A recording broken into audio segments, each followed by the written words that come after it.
Good morning, ladies and gentlemen, and welcome to the ELECO PLC investor presentation relating to the interim results for the 6-month ended 30th of June 2021. Throughout this presentation, investors will be in listen-only mode. Questions are encouraged and can be submitted at any time via the Q&A tab situated in the right-hand corner of your screen. Just click Q&A, scroll to the bottom, type your question and press send. The company may not be in a position to answer every question received during the meeting itself. However, the company review all questions submitted today and publish responses where it's appropriate to do so. These will be available via Investor Meet Company dashboard, and you'll be notified once they're ready for your review. I'd also like to remind you that this presentation is being recorded. Before we begin, I'd like to submit the following poll. I'd now like to hand you over to Jonathan Hunter, CEO, and Robert Tyrrell, CFO of ELECO PLC. Good morning. Good morning, thank you, Paul, and good morning, everyone. Presenting today is myself, Jonathan Hunter, the CEO of ELECO. I've been on the main board since 2016, so possibly met many of you on previous roadshows. I'm also pleased to introduce Robert Tyrrell, the Chief Finance Officer, who joined ELECO in March this year. And Robert brings a strong background in the systems and SaaS migration. It's been a transformational first half for ELECO as we've reshaped and repositioned the company. We've launched our growth strategy and focused on our people and organic performance. The direction we're taking ELECO is to move towards a customer-centric organisation to meet the needs of our core customer segments. So in line with our strategy, we've brought new skills into the business. We announced the new non-executive directors joining, 3 new non-executives in the period, bringing skills and experience in mergers and acquisitions, software technology and SaaS, and also, importantly, the voice of the customer with Mark Castle joining today. Culture has played an important part of our transformation, and this has been driven by a leadership team that's aligned and in line with our strategic vision.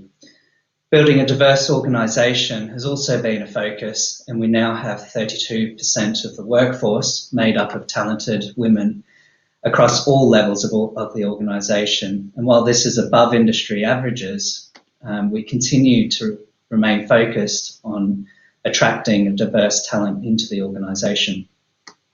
Our clear strategy and our people working together is driving our performance, and we continue to grow and retain customers as they love our products, they love our brand and the services we provide.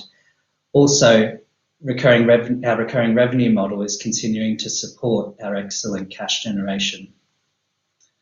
So let me take you through into the detail.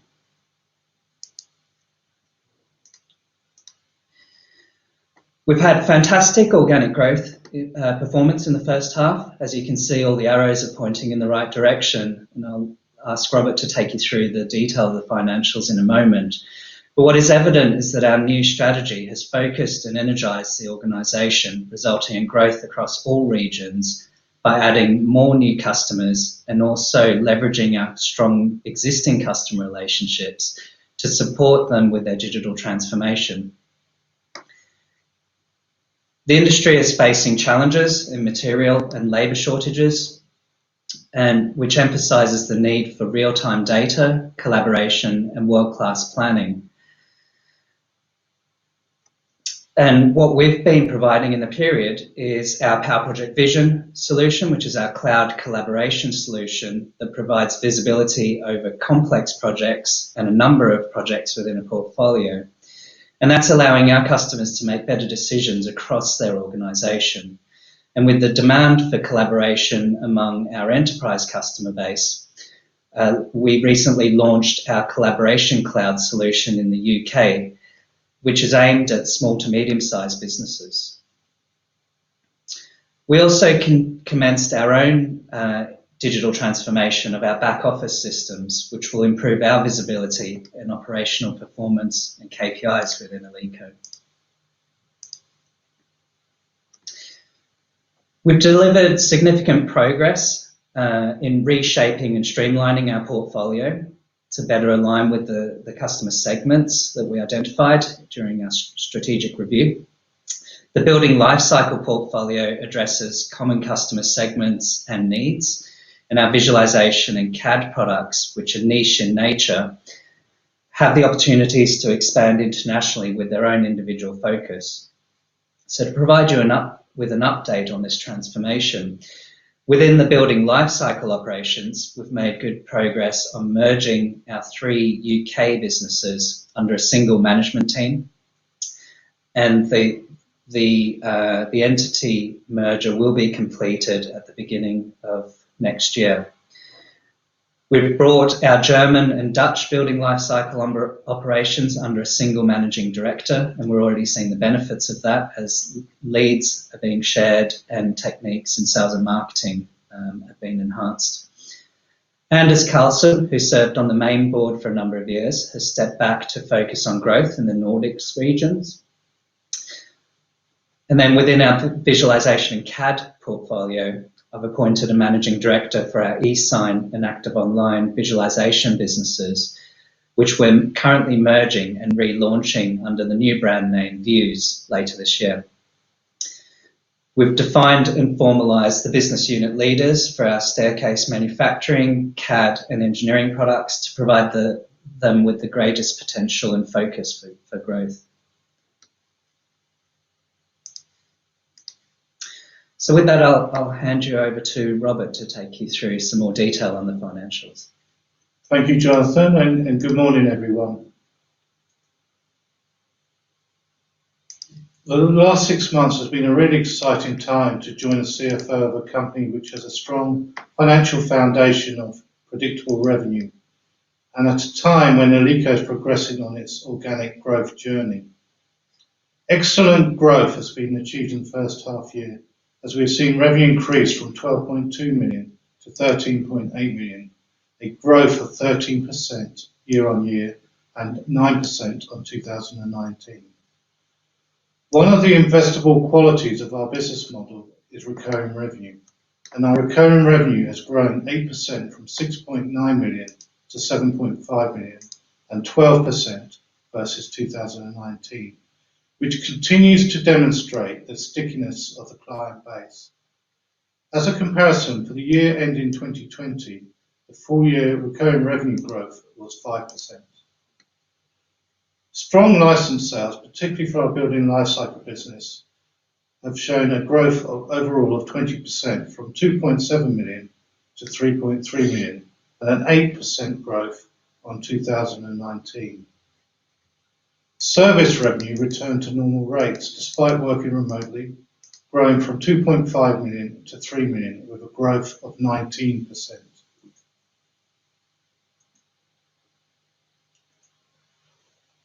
This slide shows our resilient revenue performance by geography, and I've included 2019 to show a pre-COVID comparison.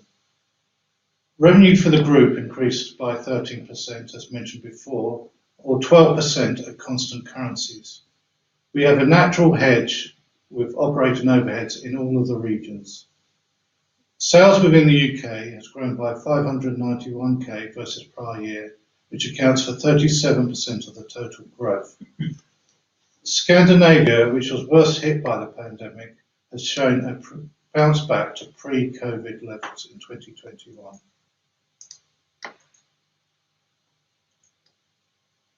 Project management has never been more important with supply chain disruption and labour shortages. Project management has grown 17%, largely reflected by the growth in the UK. Engineering growth of 28% is primarily due to the bounce back of Sweden, and information growth of 24% is largely driven by growth in Germany. So you've seen great performance across all regions.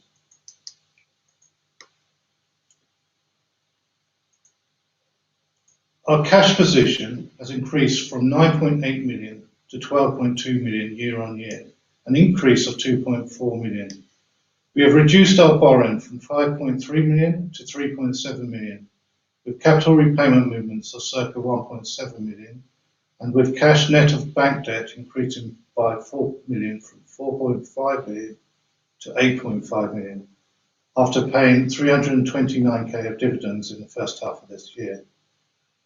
Our strong gross margin growth has delivered EBITDA growth of 11%, increasing from 3.3 million to 3.6 million. And our adjusted EBITDA, less capitalised cost, has increased from 2.5 million to 2.9 million. Our free flow cash was impacted by one-time hits.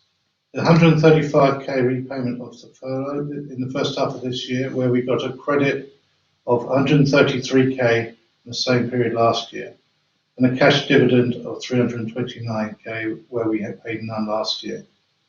In the prior year, there was also a VAT deferment of 396k, which was paid in the second half of 2020.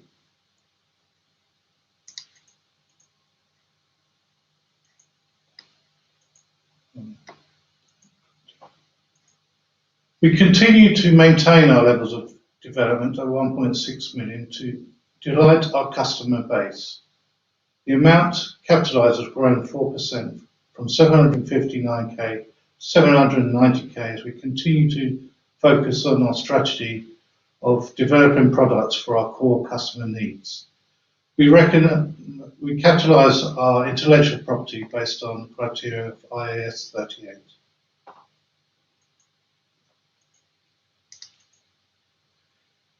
ELECO adjusted EBIT margin is 20% compared to 19% last year, growing 15% from 1.9 million to 2.2 million. We are continuing to invest in sales and development talent while managing the transition from one-off licenses to recurring revenue, and we would expect a temporary reduction in the margins as we develop a long-term predictable revenue model. Over to you now, Jonathan. Thank you, Robert. So I'd like to take you through our strategic priorities and the outlook, as well as some customer cases. Our strategic priorities set the foundations to deliver on our vision, and our vision is to provide world-class software solutions that create certainty across the built environment and allow our customers to make better decisions. So to emphasise the direction we're taking, ELECO's growth strategy is focused on organic growth by transforming the company away from its product silos into a customer-centric organisation with a strong culture and talented leadership that is empowered to deliver that growth. So earlier this year, we strengthened our product management function within the business to align our building lifecycle product strategies with the customer needs. And as we're building our next generation solutions, we'll consider buying, building or partnering to deliver against those customer needs in the most effective way possible. We've committed to our SaaS journey, which will further enhance our growth platform, but inevitably this will temporarily impact our revenues and profits as we recognise revenues over a longer period of time. So the move to SaaS will add value for both the customers and shareholders. We've carried out a lot of heavy lifting in the period, taking us on that strategic journey to becoming a SaaS organisation. And it starts with the subscription licensing for our products as we take them into new direct markets and also new customers within our.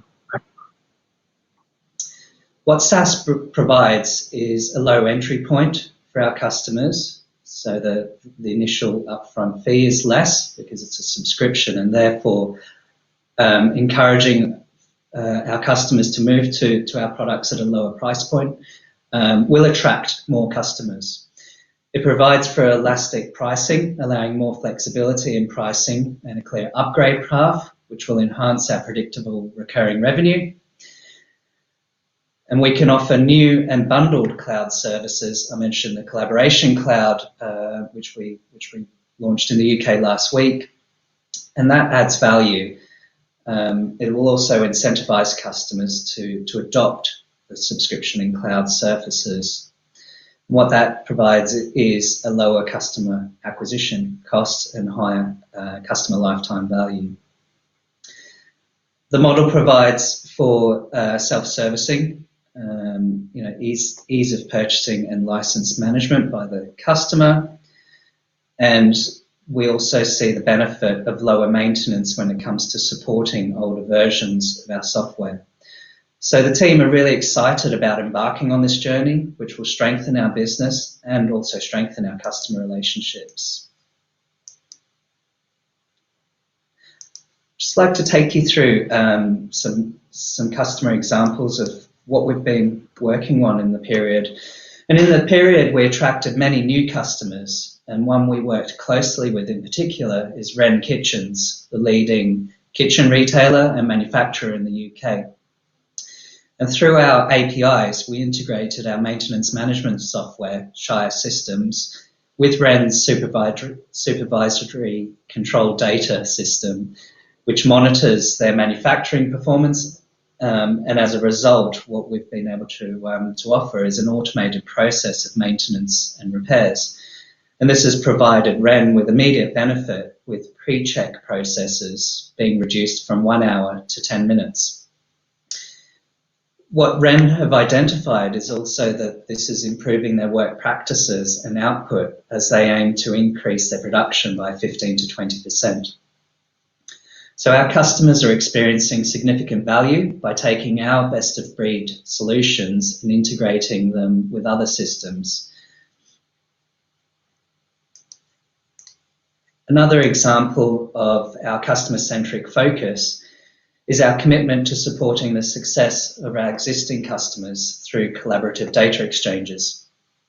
Power Project Vision, our SaaS portal for collaborating on construction schedules, has been selected to support the digital transformation of Vinci Construction's planning process in the UK. With the same templates and planning methodology across its sites, Vinci have the ability to deliver the same level of service in the same format across the whole business. And this is making life easier for their planners with pre-coded, pre-costed and pre-resourced activities all defined, and which frees up the planners' time to use their knowledge and skills to better optimise their project schedules. The standardisation of workflow also improves the governance and provides real-time visibility of project stages, gateways and authorisations. So this is an example of a real leap forward when it comes to collaborative planning.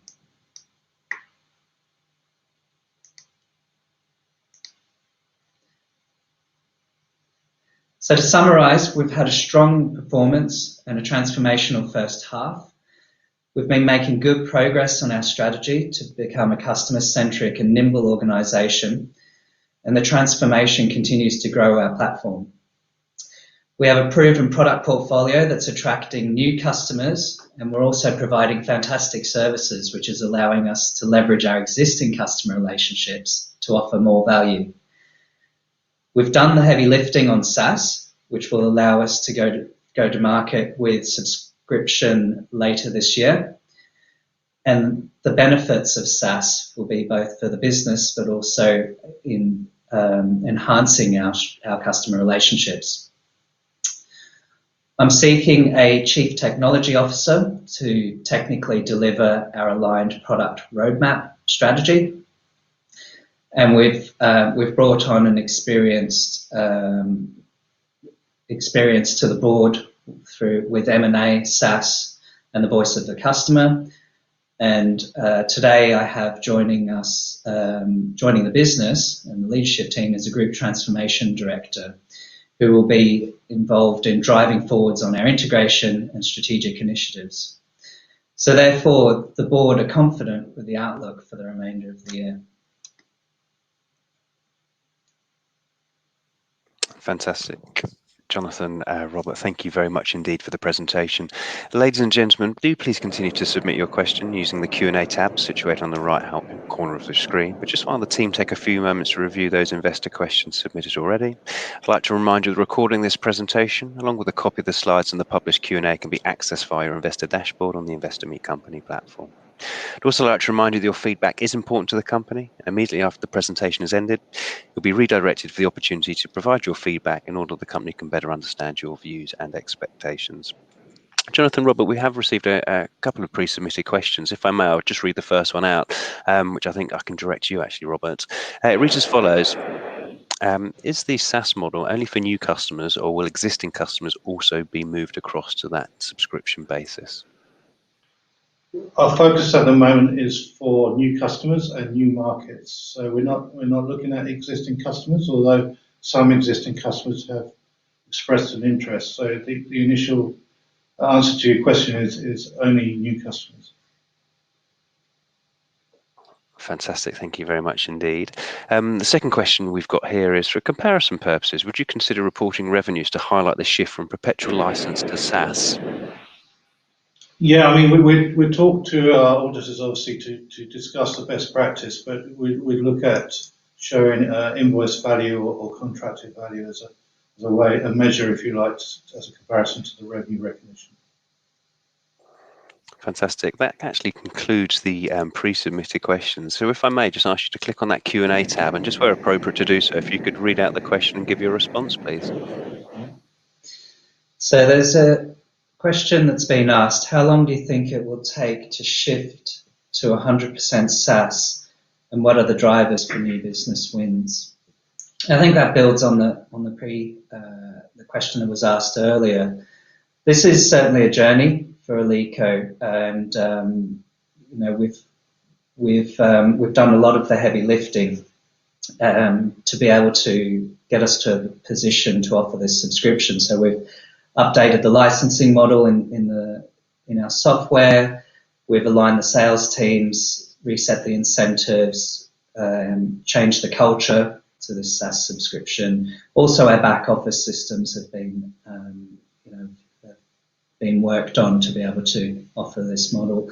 So I think we're certainly, our initial phase of the journey is to offer subscription to new customers, and we have done some piloting over the summer, and actually what's really encouraging is in one of the markets, Germany, where we felt that the culture was more towards buying software rather than subscribing. We actually saw some good results with an existing customer requesting to enter a SaaS subscription agreement. So that was an example where an existing customer wanted to make that shift, and we're seeing the demand for subscription amongst the customers coming through. For example, in the UK Shire system, we've seen a large uptake in hosted services and hosted systems.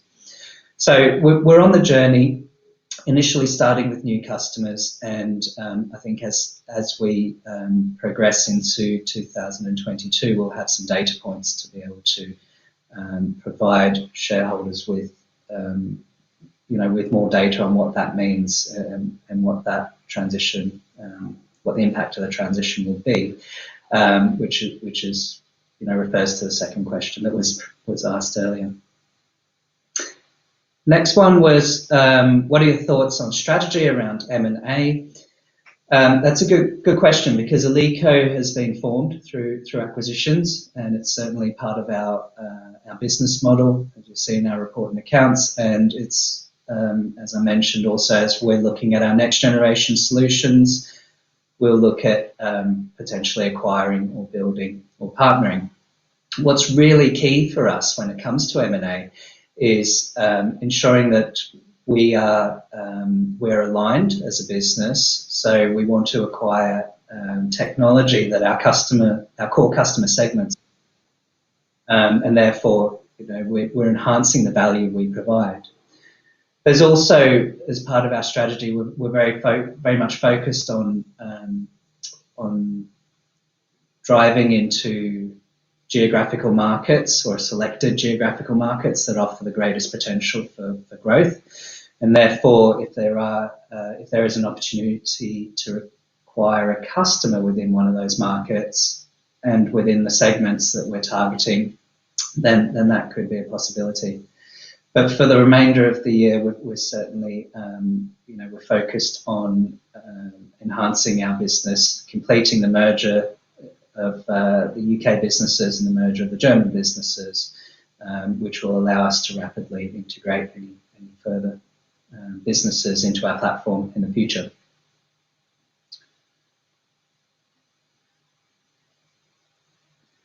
Next question, what is the reason for not implementing the SaaS model to existing customers yet? Is it the fear of losing them? And when can we expect this to happen? So a number of questions there. I think something that we've proven time and time again as a business is that we acquire customers on a low base and we continue to expand within that customer base. So we're very good at retaining customers, building a relationship and growing within that customer base. And I think that's really encouraging because our products are very sticky and therefore, we're confident, with our high retention rates that the subscription model is the way forwards.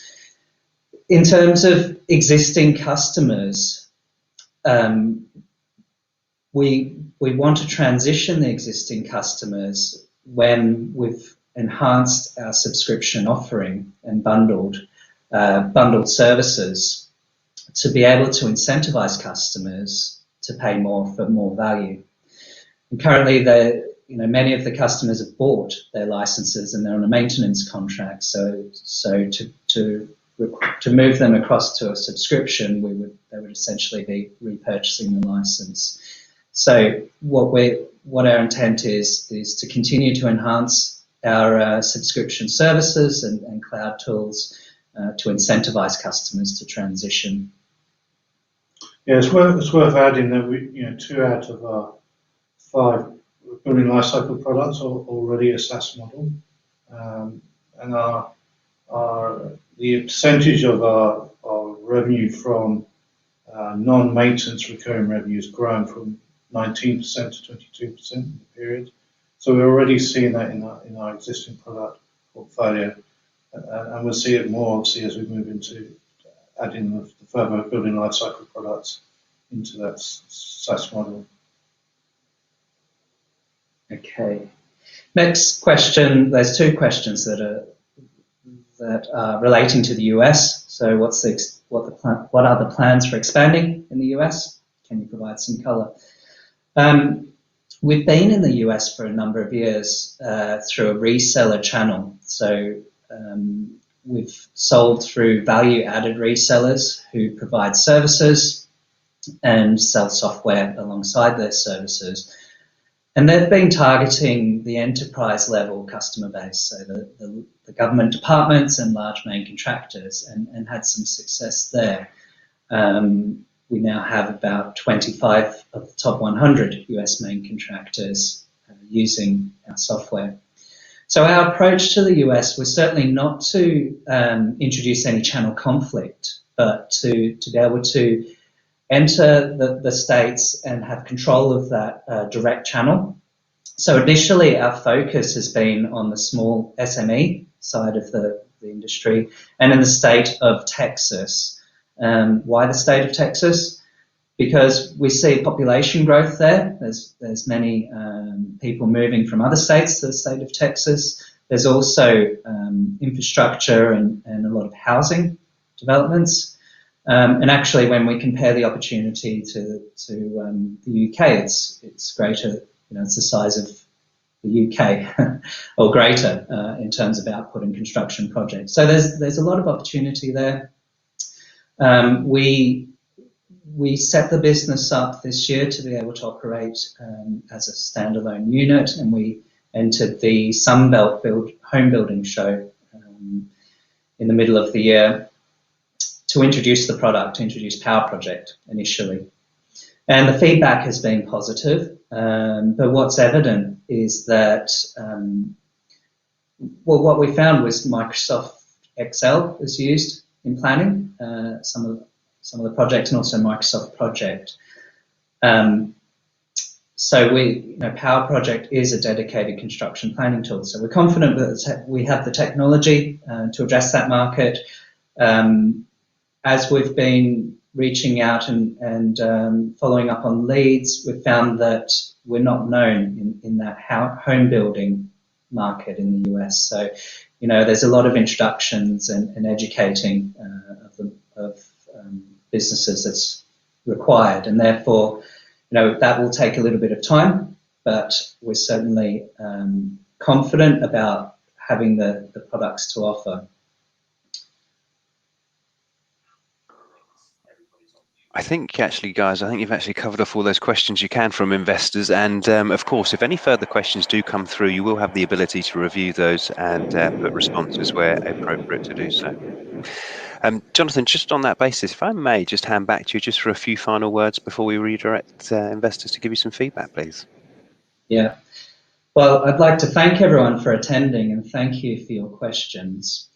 I hope we managed to answer everything, and if there are any further questions, happy to take them offline.